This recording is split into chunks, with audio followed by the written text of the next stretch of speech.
Hello everybody, welcome to my talk. This video is about OET reading, especially B and C. I have made one video regarding OET part A and how to solve it. If you are interested, you can see in my channel, and also I will share the link of that video in this video description. You can see it if you want to know that how OET part A is done. But in this video, I will talk mostly about B and C. First of all, if you are new to my channel, my name is Gul. I am a registered nurse in UK. I have also passed OET and then I moved to UK. So I'm making video regarding informative video regarding OET, regarding how to become a nurse in England, how to can go to other countries like Ireland, Australia. And if you want to see that video, you can find it in my list of videos. So if you haven't subscribed my channel yet, please do that and press the bell icon so you will be updated regarding my new videos.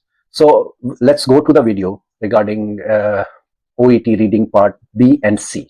First of all, we have to understand B and C, what they are asking in the test. So B and C are mostly for 45 minutes you have to solve, and the both part are together. You have to solve it within 45 minutes.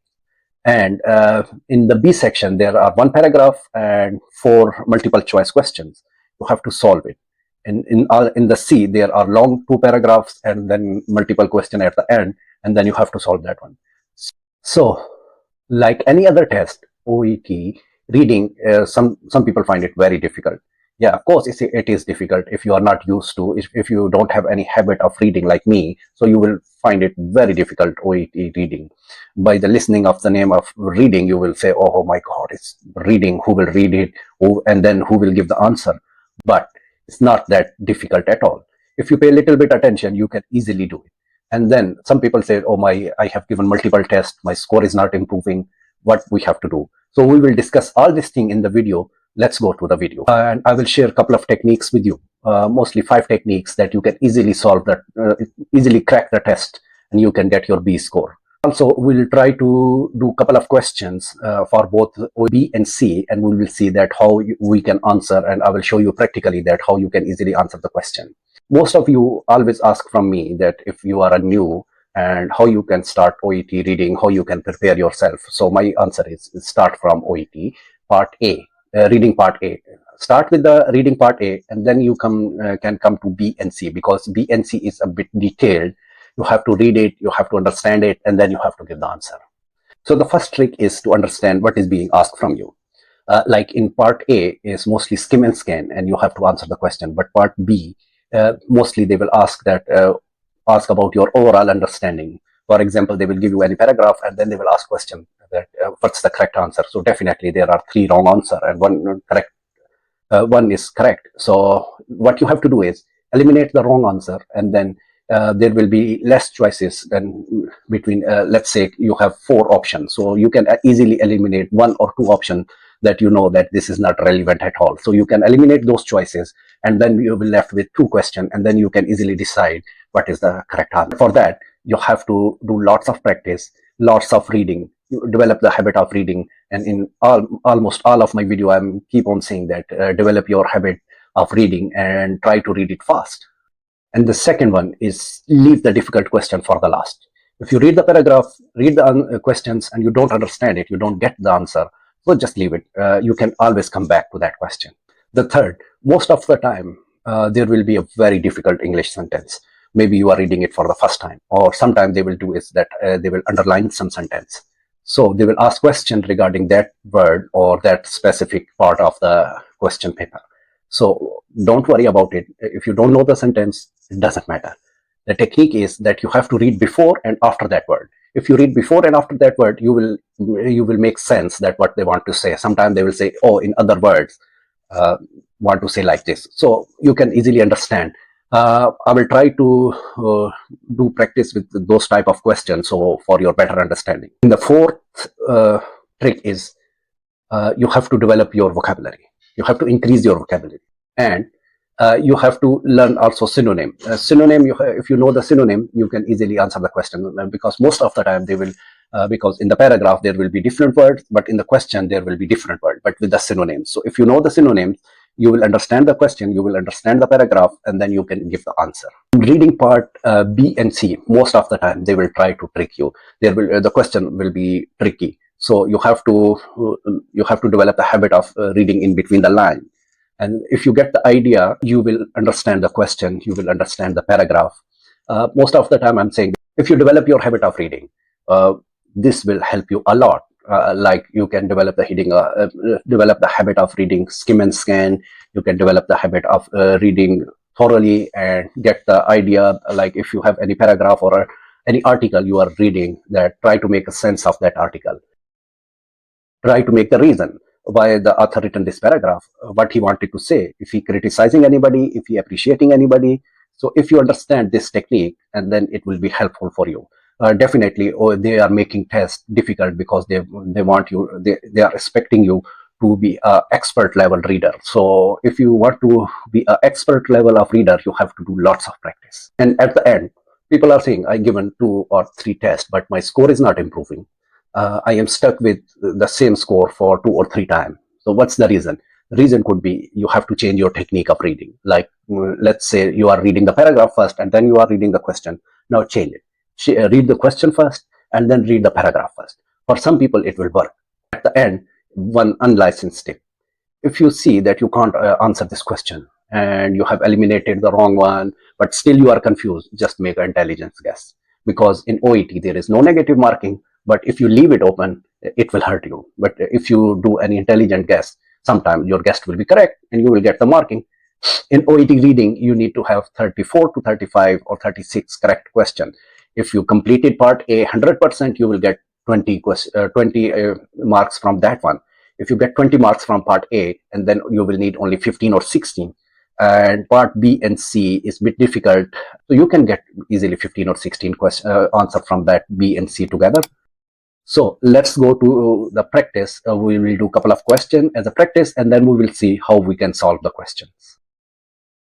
So we are going to do the practice with the OET sample test. So this is the OET reading part B and C look like in the real exam. And if we go to the question, so first question, I will let you read it, and then you can pause the video and read it, and then we will discuss the answer and how we get it. So in this first question, I'm going to use the eliminating technique. I am going to eliminate the wrong answer, and then we will select the correct answer.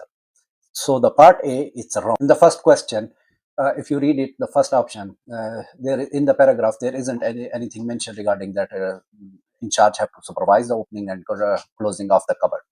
And also the B part is wrong, because in the paragraph they clearly said that we have to keep the keys separate, but they have given us the option that we should keep the keys together. So that's how I get the correct answer C, because the first 2 options are incorrect.